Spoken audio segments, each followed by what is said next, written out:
we're here back today.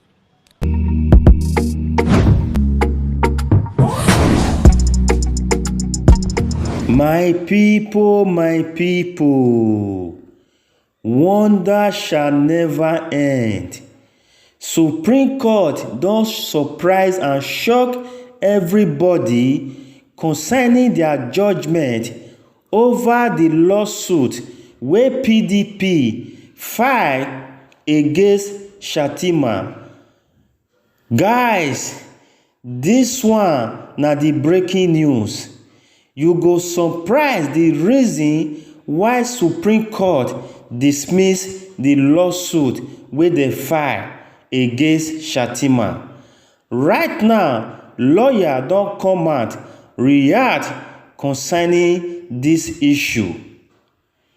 Join me make we watch this video together because people still dey surprise why they go just dismiss the case just like that, because they no wan disqualify Bola Tinubu, the president-elect.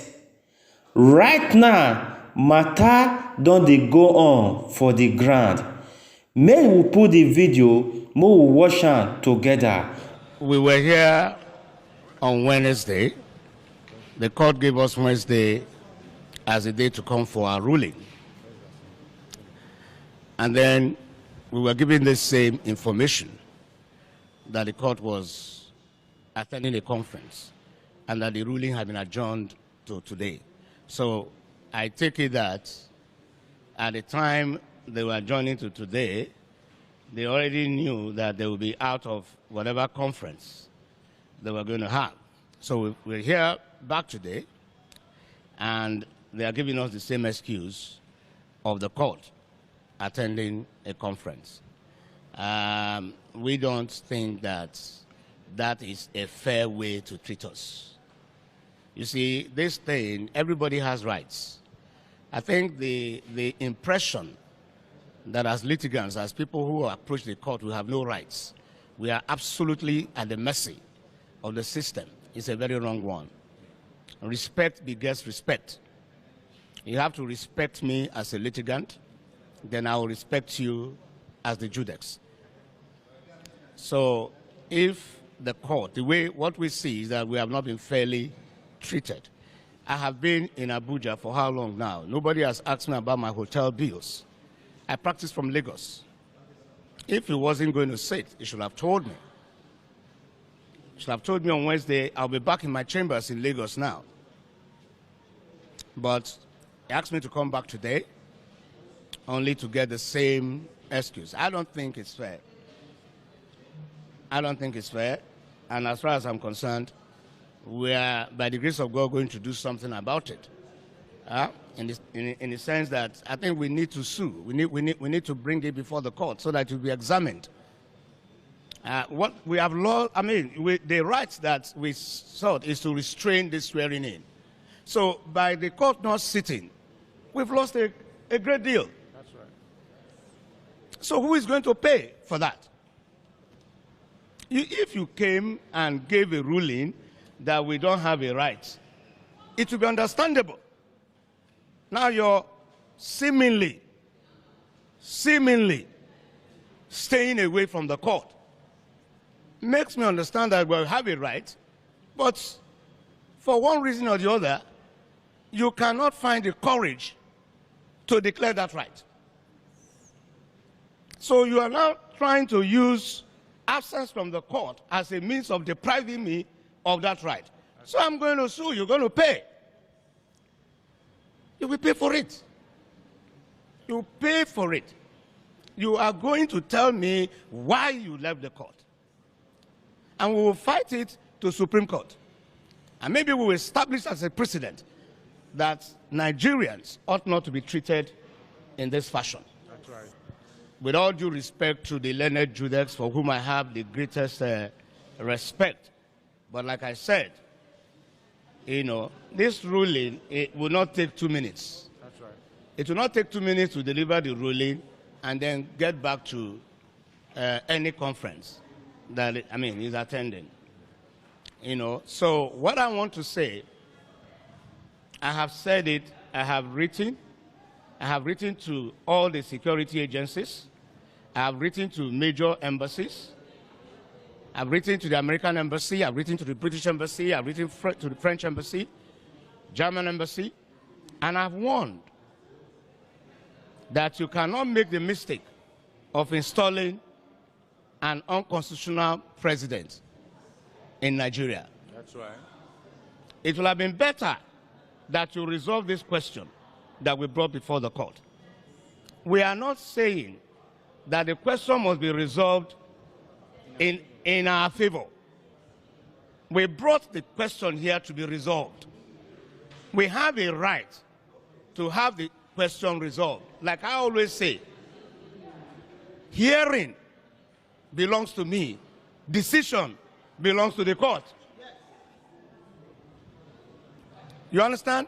So you cannot make the mistake of installing somebody unconstitutionally. It's an overthrow of the Constitution.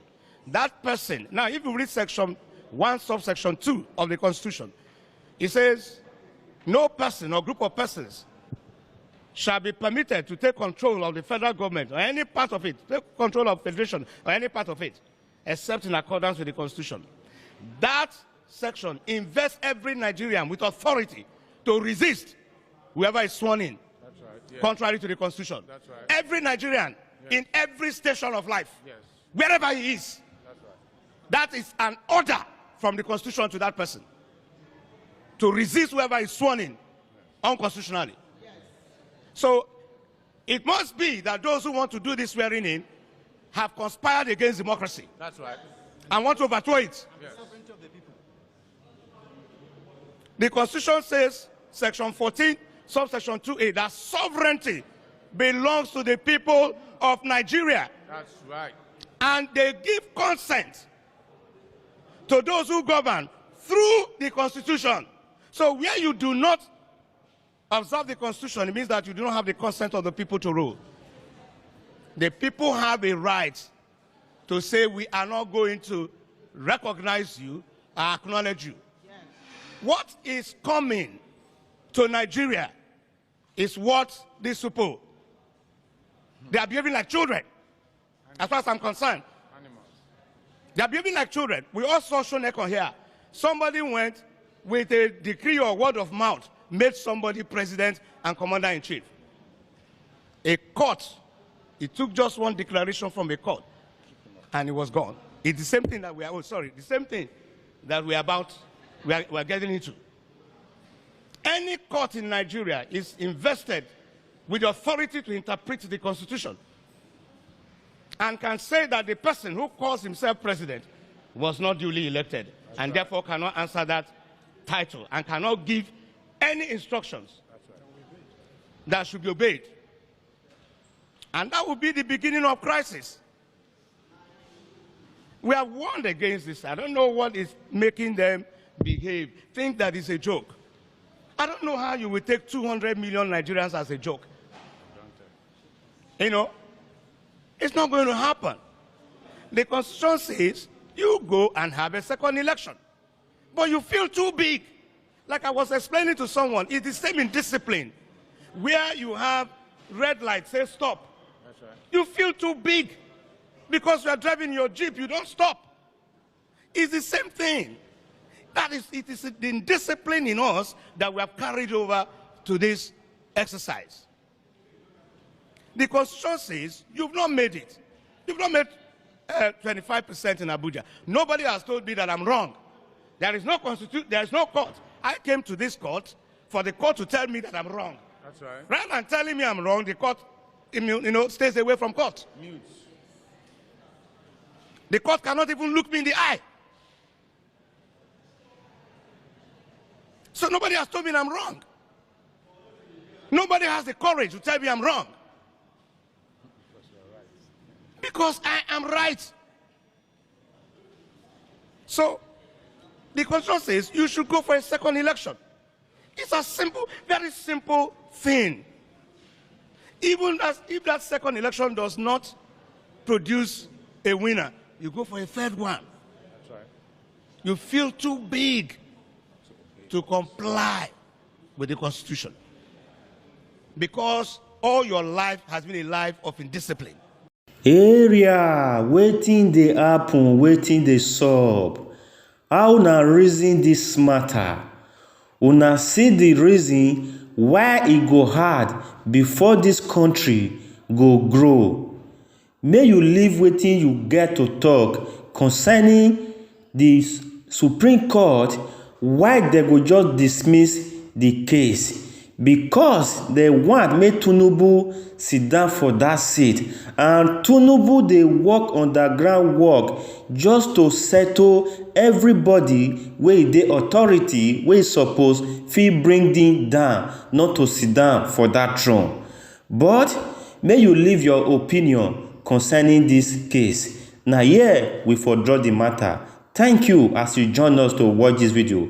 Also help us to subscribe, like, make you comment. We go see you for the next video. Bye bye.